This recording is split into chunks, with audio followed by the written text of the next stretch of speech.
Okay, my name's Jim Elton. I'm the assessment co-coordinator at Riverside City College. I've got Haley Ashby here, assessment co-coordinator, and Susan Mills, interim vice president, academic affairs, and Rogelio Ruiz from our mathematics department. And we're here to talk about our degree qualifications profile project that we participated in for the last 10 months or so. It was sponsored by the Accrediting Commission for Community and Junior Colleges with the support from the Lumina Foundation.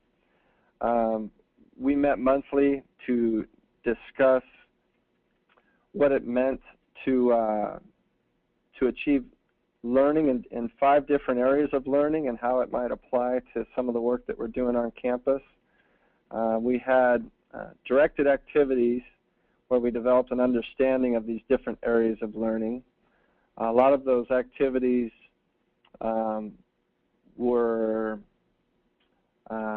sessions where we had discussion with other colleagues within our disciplines. We had the disciplines from communication studies, math, early childhood education, and English from our college and from other colleges and Cal States in the area, where we talked about these different areas of learning: specialized knowledge, broad integrative knowledge, intellectual skills, applied learning, and civic learning, and what it meant to us within our disciplines at our institutions with our degrees and whatnot. We spent a lot of time talking about the different levels of learning for these areas of learning and what it meant, what these areas of learning meant to us at the community college level and what it meant to them at the Cal State level, and how we could work towards a seamless transition for our students completing our degrees here and moving into Cal State programs.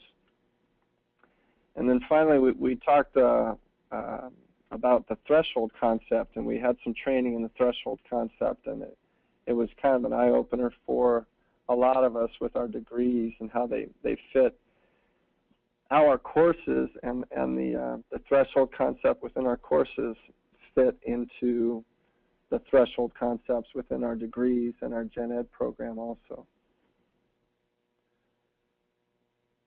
So what we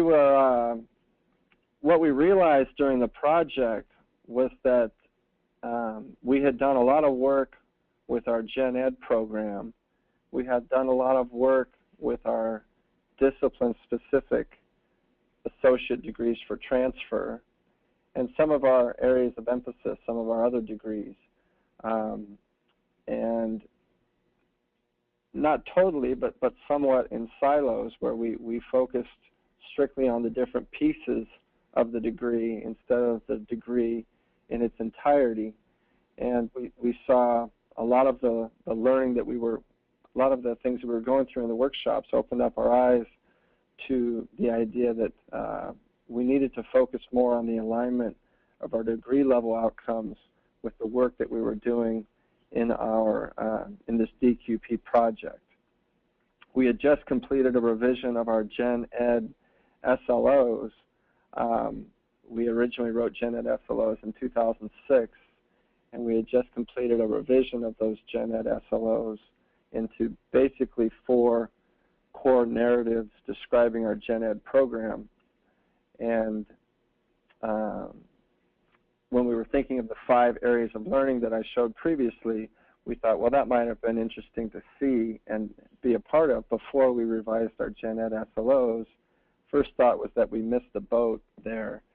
But then the more we went through the project, we realized the different areas of learning are really more of a comprehensive description of what the students need when they complete the entire degree, not just the Gen Ed portion, and how we might specify or have different pathways for those students through the Gen Ed program for the different degrees that we were talking about. So what we ended up completing, we worked on our degree specifications for each of those 4 disciplines: English, math, communication studies, and early childhood studies. So the disciplines went through the different workshops. they developed an understanding of the areas of learning.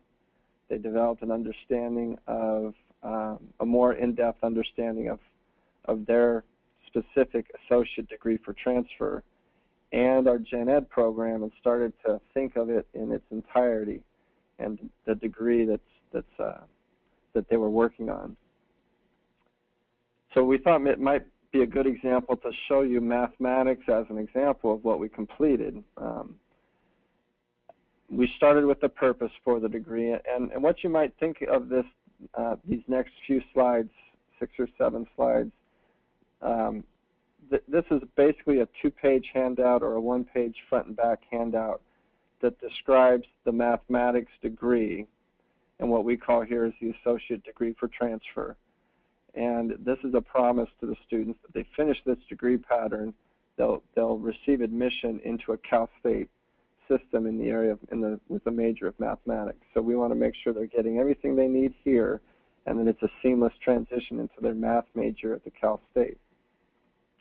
So you can see the purpose of the associate degree in science in mathematics for transfer is designed to prepare the student for transfer to 4-year institutions of higher education, and specifically intended to satisfy the lower division requirement for the BA degree in mathematics at a Cal State system, but does not guarantee acceptance to any particular Cal State system.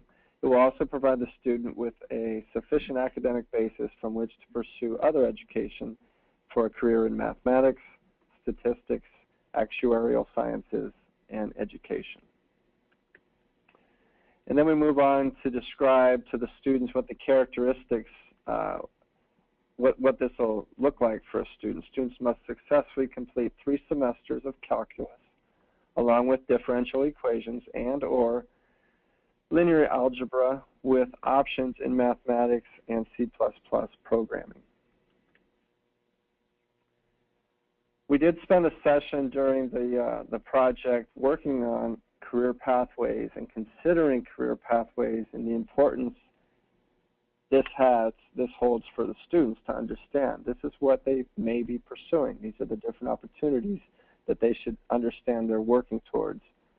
Mathematics is a foundation for careers in teaching, actuarial sciences, computer science, operations research, biomathematics, cryptography, and finance.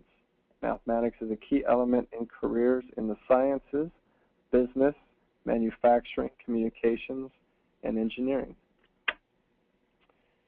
We've talked briefly about the educational style. The coursework is going to be presented through face-to-face lectures and laboratories. Students will be asked to demonstrate their learning through written and computerized homework, quizzes, midterms, final exams, and classroom and lab discovery exercises. Again, students should understand what it is that they're pursuing. Then we get into the core learning competencies and the learning skills that we feel students are going to acquire during their pursuit of this degree. I won't get into the details there, but these 5 core learning competencies are what the students have to understand they're getting here as they're moving towards a higher level competency at the 4-year level at the Cal State. But they're going to start on this track, and they're going to continue in their mathematics competencies once they get to the 4-year level.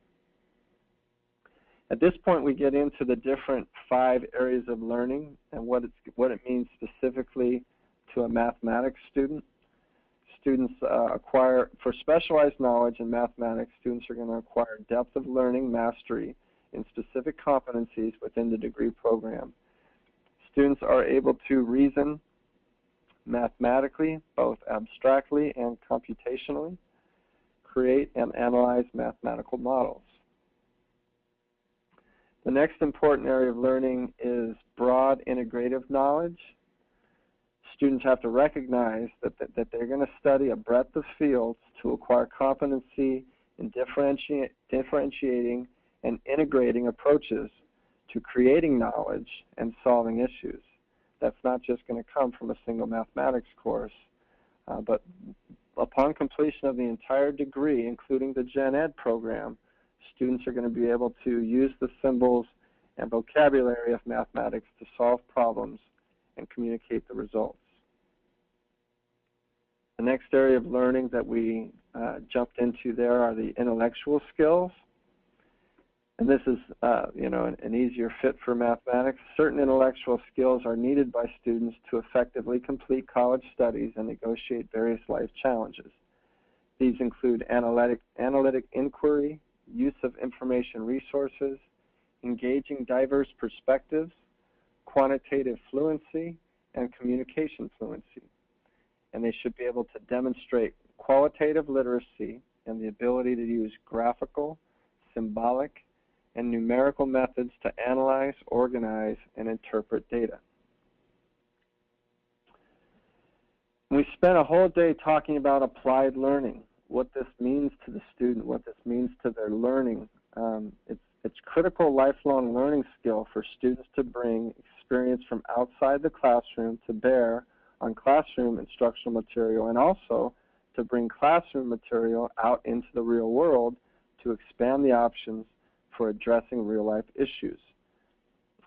Students in this program have gained these competencies through, we would ask them to analyze and solve complex problems across a range of academic and everyday contexts.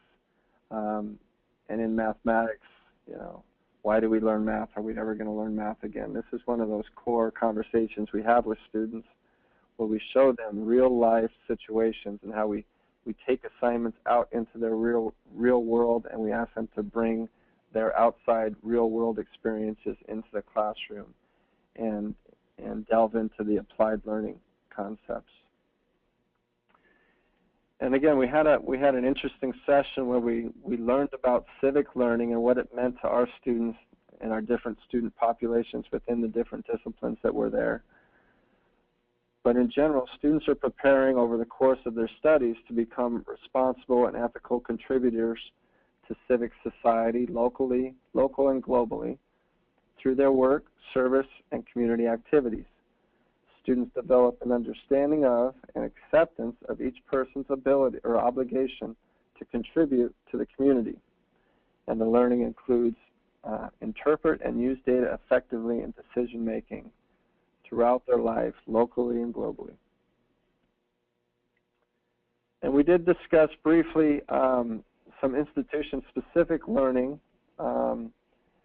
and this concept might be more appropriate for other institutions that are more focused on maybe some technical aspect of learning, or maybe more civic learning, maybe a religious-based institution. This allows for the institution to develop some specific areas of learning that they feel are appropriate. And for us, as appropriate, describe that unique aspect of learning all degree earners attained by studying at our particular institution. We left that in there, but we don't have anything specifically in that area right now. So here we are. We finished our 10-month project. We wrote our degree specifications for the 4 different disciplines and the associate degrees for transfer that we have in place. And what did we feel as a group were our key takeaways? And the threshold concept conversation was very interesting for us, especially for our courses, for our degrees, for our children, for ourselves, for our friends, how we teach.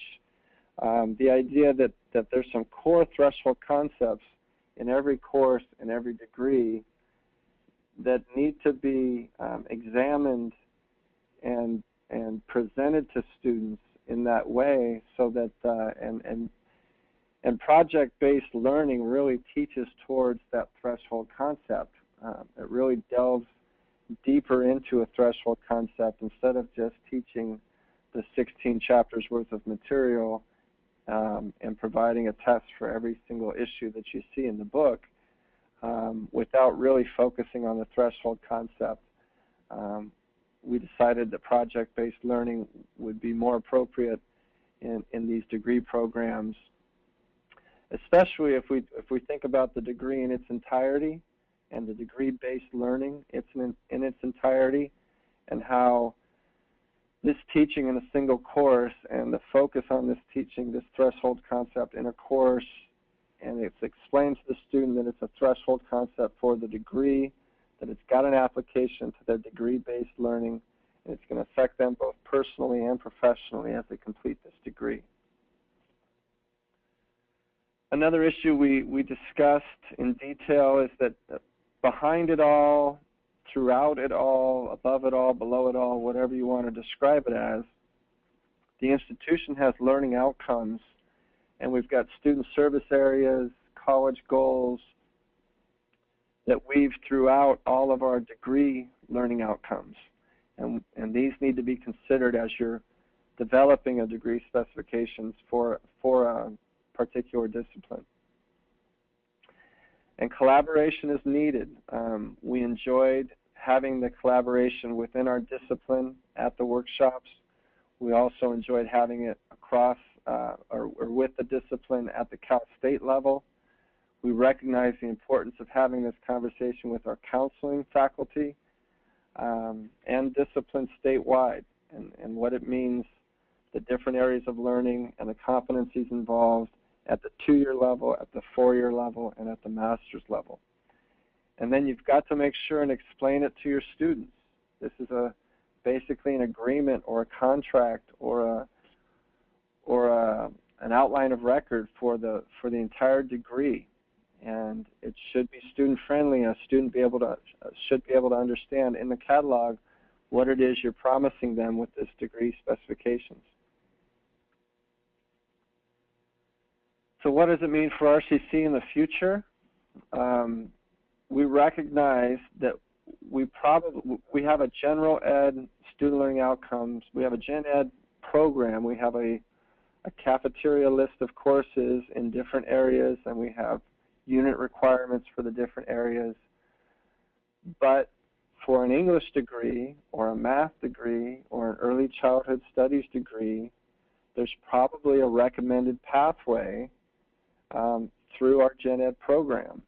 If we identify some threshold concepts for each of those degrees, and we allow students to choose randomly without targeting some gen ed courses that teach towards these threshold concepts, either within the degree or within the gen ed program, we've got to make that connection for students and for our faculty so that we don't just work on our single courses. We think about the threshold concept throughout the degree, whether it's in a gen ed program or within the discipline. We've got to recognize that there's a connection and an intersection of these threshold concepts in our courses and our degrees. We find ourselves here at RCC in the middle of developing associate degrees for transfer. I think we've got 9 in the curriculum now, and we've got another 11, I think, in the hopper coming down the chute, and there's more to come. We need to recognize that we need to understand the degree in its entirety, not just the 18 units within the ADT or the 23 units in the gen ed program.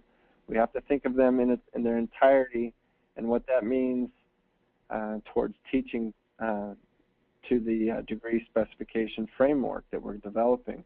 And we want to implement completion of a degree specification for each of our ADTs moving forward.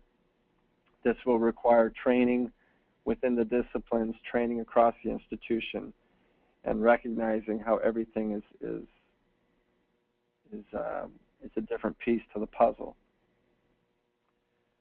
We want to, with our 4 completed degree specifications, we want to review and revise these degree specifications as we talk about them across our disciplines within our different departments and take them through curriculum committee for approval. We want to definitely make our degree specifications available to students, and not just available, but explained to, and we want to mentor these students with faculty advisors and help them understand what the degree specifications are and take them through the program.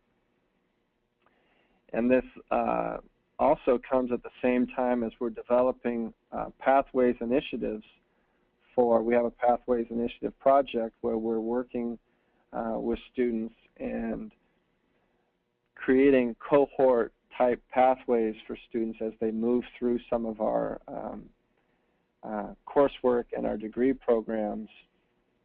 This fits right in with what we began to undertake a couple years ago, and recognize that students are succeeding more when we get them on a pathway and we give them some faculty advising in addition to the great work that's happening in counseling. So there we are with our future plans. We appreciate your time. If you have any questions, feel free to contact any of us, Haley Ashby, Jim Elton, or Susan Mills at Riverside City College. Go Tigers.